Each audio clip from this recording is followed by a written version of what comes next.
the lessons we learn along the way is we are looking for good problem solvers. Operations is looking for problem solvers. Financial institutions, third-party service providers, companies are all looking for problem solvers. And part of the way we solve problems is to know the ground rules. Welcome in, everybody.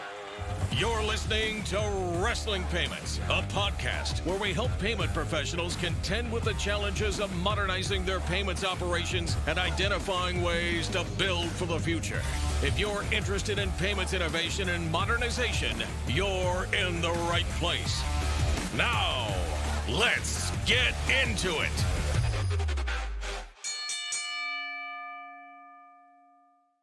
Welcome to Wrestling Payments. I have a really interesting show today, and I'm going to call it Storytime. And what it's about solving problems.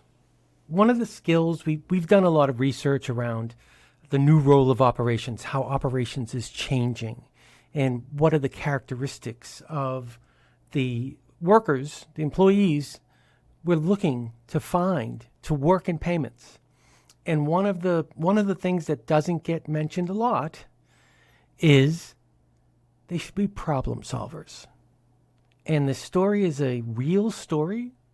I'm going to do everything I can to not use one real name in this story, but it is a real story, and it's really, really interesting. If you're a payments professional and you understand just a little about how different payments flow, this one's going to be really interesting. And as always, look for your feedback and your input. But I'm going to take my time, and I'm going to try to tell this story. And the first part is the really hard part, right? The first part is I want to bring everyone to the same level of understanding over audio on how something works. I am not on purpose. On the video episode on YouTube, I am not using a diagram. So I'm going to try to explain a payment flow just like the football guys do on radio. And they talk about the players are moving left to right on your screen, and you have to imagine the players in that scenario. So I'm going to try to imagine the players, and I will not change one name. And one name is that this transaction we're talking about, this situation, this problem to be solved, we're talking about is an RTP transaction.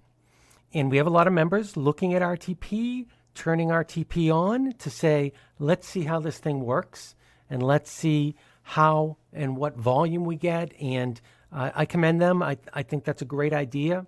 But one of the things you need to know is how payments flow through the network. And as a spoiler, there is a third party that the receiving bank, in this case, has used, and that's going to come into play later, little foreshadow. But let's talk about a flow of a payment. If you're an RTP, receive only, financial institution, here is the flow. And I looked at, there used to be diagrams all the time about how payments flowed, and I looked for about a half an hour to say, let me just pull one up so I could put it in the video episode, and folks will be able to look at it on screen if they see it on screen, but I'll still try to do a good job explaining it. I couldn't find a really good video, really good image. So we're going to use your imagination, and we're going to talk about the flow of a transaction. And as we think about it, going literally left to right across your screen, we have the sender. They're in the ACH, they'd be the originator. They're the party that want to send a payment. In RTP's case, send a credit to a receiver, right? And the receiver's way down at the goalpost at the other end. They want to receive a credit. And in the middle, we have two other players. On your left is the sending bank. We'll call it a bank. So they send the RTP message. They send it through a network, the RTP network, easy peasy. And they send it to a receiving bank. So again, the flow is sender sending bank, network, receiving bank, receiver. Flows straight through. It's a message. And the message, a couple of things are going on. I'm not going to do the whole details of what's going on, but a lot of things are going on.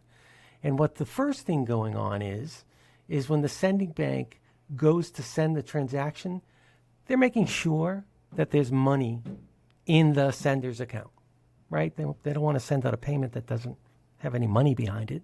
So they do that, right? That's a step. And mind you, all this takes place in maybe 20 seconds, maybe. Could be way shorter. But so it's all happening in 20 seconds. The next big thing that happens is the receiving bank says, you're trying to send this entry to an account at my institution. Do I have that account? And the receiving bank has a big decision to make here. The first is, yes, I do, and I accept this payment. Or, no, I don't, and I reject this payment. And let's assume they accept the payment. The next thing that happens is the message goes back to the sending bank and says, yeah, we're accepting it. And finally, for our discussion purposes, finally, the sending bank gets debited from the network and the receiving bank gets credited from the network, and that entry shows up in the receiver's account, again, within seconds. It's remarkable to watch the timing of these things. It just, boop, all of a sudden, it got to the institution. Are you taking it? Yep, we're taking it. Done. It's in the account. Really fast, really amazing. The other option is that the receiving bank says, no, we are not taking this. And then the transfer doesn't happen, right? That's how the network works. Are you accepting it? Yes. Great. Here it is. Are you rejecting it? Are you accepting it? No. Okay. You don't get it. End of story, right? Irrevocable. It's in the account. The credit flows. Done. I have to pause to see if I want to mention anything else before I get there. Because here's where things a little bit, not to make a joke, go off the rails, right? Goes off the payment rails. So in the case of this receiver, they're I don't know if I want to say they're smaller, but they've chosen to use a third party to really run these processes. And so that's one piece of information. There's a third party involved, and they're just enabling all the messages to happen, right? Accepting it, yes. Accepting it, no. They're just managing all that. Great. And third parties are great for that, right? They're great. The next thing is, in this world of RTP and FedNow and instant payments, there are certain messages, right? And the biggest messages we're talking about are accept or reject. Easy, right? There is a third option. I don't see it used a lot, but the third option is accept without posting. So that means the receiving bank is going to accept the payment, but they've got a little bit of work to do. That wasn't used in this case, so I just mentioned that for educational purposes. This receiving bank was either accepting or rejecting payments. But they had a unique flag. And in this example, right, this is real. This is all happened, all happened, and it was remarkable, right? So they had an extra flag, and the flag really wasn't made for instant payments, but it existed on their system. They had another flag. So the account was good. The RTP system said, great, accept. They had a flag that said, sometimes this customer would come in and they would maybe try to cash not so good checks. Again, trying not to mention any names or demean anyone, but there was a flag that said, watch them. There's no corresponding code in RTP that says, watch them, right? Doesn't exist. So the system kind of fritzed out at this point. It didn't know what to do with that credit, right? And it received a credit. In our example,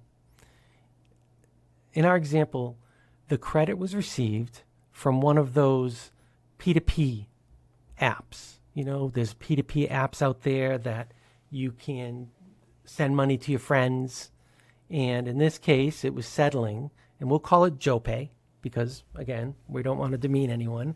So the receiver of this transaction said, I need to get $90 out of my Joe Pay system. And they pressed a button, and Joe Pay on the network initiated that credit to Joe or whoever.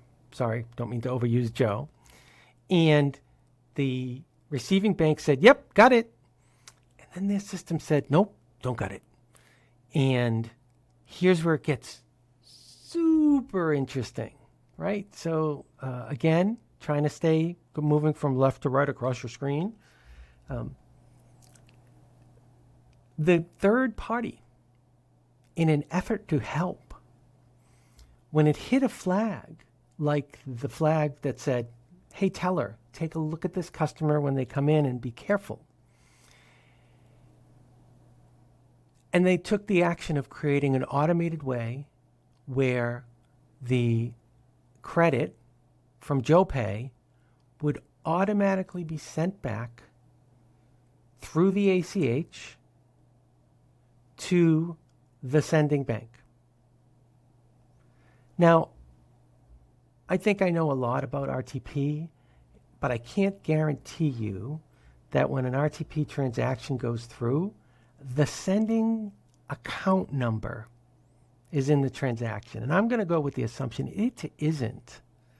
So when this fintech created the solution that said, great, yeah, we'll send that back to the sending bank, they randomly sent it back to the sending bank. They probably knew that the payment came from Joe Pay, but Joe Pay is a very large peer-to-peer / wallet company. And successfully identifying whose $90 that transaction was is probably nearly impossible, especially since Joe Pay wasn't really aware that anything was coming back because they sent an RTP transaction. They didn't expect to receive an originated ACH transaction. I always think about it at this part of the story that it was rattling around in the back of a machine somewhere, right? If you remember, if you're old enough to remember check processing, actual paper check processing, every once in a while, checks would go behind the machine. They would have to send someone crawling around behind the back of the machine to go find the missing checks. This was a missing $90 transaction sitting in multi-million-dollar account for months. This payment was missing from the customer's account for months. So, what's the point of all this? The point of all this is, A, as the receiving bank, you have to educate yourself with the rules of the payment channel you're looking at. In this case, we're looking at RTP. You got to familiarize yourself with the rules of RTP. If you did, or if you do, you will not find somewhere in the rules where it says RTP exceptions, which there aren't any, it's accepted or rejected, go back via the ACH. Now, the fintech was telling them, oh yeah, we sent that back through the ACH. The receiving bank didn't know why that was happening, or where they sent it, or why they sent it. They had no idea of what was happening. And the fintech, I do give them a little bit of that's great, because they tried to solve a problem. They certainly solved it the wrong way, because, and we haven't talked to this, and we're not going to talk to this, but they originated an entry out of thin air. There was no authorization. They just used the equipment they had to create an ACH to send it to a routing number they knew. There was no, here's how you send returns. Can you work exceptions in the RTP network between two financial institutions? Absolutely. Could Could you use the ACH to send a transaction back? Absolutely. But it's got to be coordinated. It's got to be discussed. It's not an automated process that sends a Joe Pay transaction back to Joe Pay's bank saying, yeah, figure it out. It can certainly cause a lot of trouble because, there were some reputational issues there because the customer waiting for their $90, it was missing for months. Missing. Didn't show back up in the account. Didn't show up in their account. Was missing from their Joe Pay wallet. It was weird. And it put the receiving bank in a bad situation because they kept asking, where's my money? And the bank said, we're working on it because they weren't getting answers from their fintech. Again, this is not a beat up the fintech. They tried, but fintechs are fintechs. There's a lot going on. The other parts of this is, as we tried to solve this problem, right? Because it was a problem, and I actually worked on this problem with them. The things weren't making sense. So one of the things not making sense, and if you're considering RTP or FedNow, you should be seeing reports on a regular basis because one of the first stops on this problem solving was, well, did you accept the payment or did you reject the payment or do you accept without posting? And because the receiving bank wasn't aware what reports they had access to, they couldn't answer that question. So we didn't know, well, if it rejected, well, that should never have left the sending bank. So that's not your problem. If you had accepted without posting, what happened subsequently after the accepting without posting in the next time frame, like the day to post that transaction, what happened then? Again, if you don't know what the result or what the message on that transaction was, it's going to be hard to troubleshoot. The final trick to this problem was, again, just a comedy of errors, just an error after an error after an error. And there was no malice, the fintech was trying. They certainly did their best to say, how do we not have these transactions pile up? Because the original problem was that non-RTP, non-instant payment world. Look at this payment when it comes. Look at this customer when they come into the branch and try to cash a check. Flag didn't work, and an instant must settle in 20-second transaction. So the last comedy of errors on this part is when the receiving bank was looking for help from their fintech. Fintechs, they have these ticketing systems. The ticketing system wasn't set up right. So as they were reaching out for help, those calls for help, those pleas for help were just falling on a floor somewhere. They weren't getting to the right people. So I don't know how to systematize this, but for our members, we're very helpful. So I did get pulled into this, and we reached out to everyone we could to just try to get the players in the room, got the players in the room, stepped back because it was really none of my business what was happening.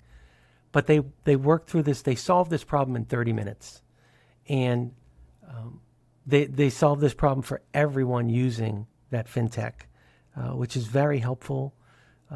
It's something to say, hey, we did that. We fixed that. We fixed that not only for us, but we fixed that for the network. We're moving payments forward.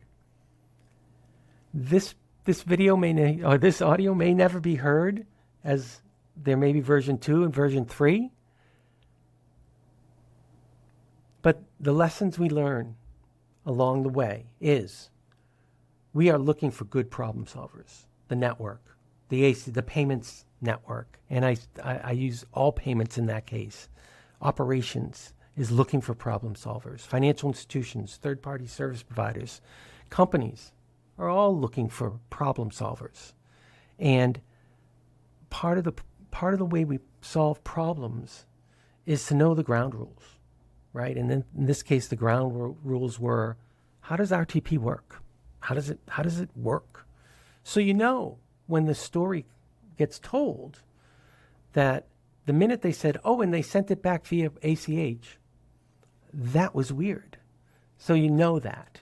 And I know it's hard. I literally just spent 30 minutes tooling around a resource page for RTP. And again, no criticism offered. There's a lot of information. And if you haven't been grounded in some of the basics, there's a lot of confusing looking information. I really simplified the credit comes in, because on the website, that's a PAX 08. And here's the format for a PAX 08. And it has a header. And the second part of it is it gets settled, comes from the sending bank and to the receiving bank. Now that's a PAX 09. And here's how a PAX 09 goes. It gets really confusing really fast. So it's hard if you don't have the basics down. And you're going to learn the basics from RTP. You're going to learn the basics from your vendors. You're going to learn the basics from your IT folks. And we're always a phone call away if you get to that point, which this got to that point. The other part is get the right people in the room, right? And to no fault of this receiving financial institution, their messages were literally getting lost. They were putting in tickets for support, and they were just falling on the floor. And no idea why that was happening. It just a coincidence. Was not being ignored. It's just it's a glitch. It was a glitch. There were a lot of glitches in this story, but at the end of the day, it literally took 2 days to solve this problem. And in fact, this just happened, and this should be going into effect right now for this third party and this receiving bank. So solving problems is a key skill. I thank you for listening. I think it's something we wrestle with. All these new payment systems we wrestle with. Out of the box, RTP is awesome. The creation of a workaround for something by a third party, it broke RTP a little bit. That's not how it was supposed to work. It was out of bounds. It was, against the rules, if you will. So understanding that, getting a good foundation in the rules is important. I know payment associations across the country are working on training and education. NEACH has produced a certification, they are producing a certification, but they produced a certificate program. We'll be offering it next year, 2024. Other RPAs, PAs are offering it right now. You may need someone to just go through the course maybe to understand the bigger picture and how things work. I hope this was helpful. I hope going from left to right across your screen was helpful. Please let me know. Thanks. On behalf of NEACH, your trusted resource in payments, and our guests, I'd like to thank everyone for tuning into the podcast. If you've enjoyed this episode and want to hear more about payments innovation and modernization, you can find the Wrestling Payments Podcast on the podcast page of NEACH.org or wherever you subscribe to podcasts. Just search for Wrestling Payments in your podcast app. Thanks for listening.